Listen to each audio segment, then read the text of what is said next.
నమస్కారం. మేము విజయ్ కుమార్ గంట.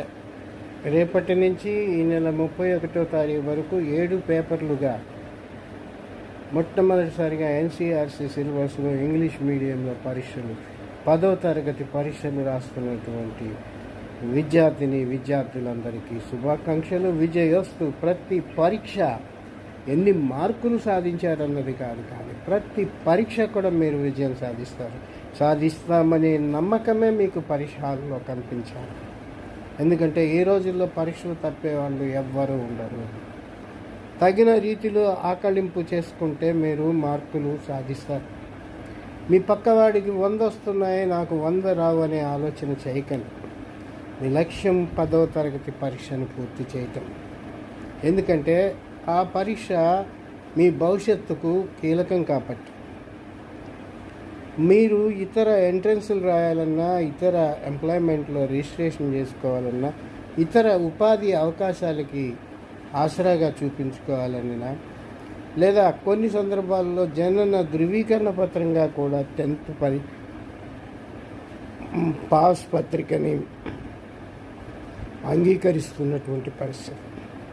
మీరు పరీక్ష హాల్లోకి వెళ్ళండి. ఎటువంటి జంకు వద్దు. అనుకున్న సమయానికి దాదాపు అర్ధగంట ముందు హాల్లోకి మిమ్మల్ని పంపిస్తారు. పరీక్ష హాల్లోకి వెళ్ళండి. మీ నిర్దేశితమైనటువంటి సీట్లో కూర్చోండి. ఒక్కసారి పేపర్ పరిశీలించుకోండి.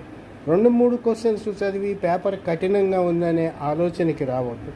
పేపర్ని 2 సార్లు 3 సార్లు చదివితే అర్థమవుతుంది. పేపరు ప్రతి ఒక్కడు, అంటే నార్మల్ స్టూడెంట్ కూడా రాసే విధంగా రూపొందిస్తారు.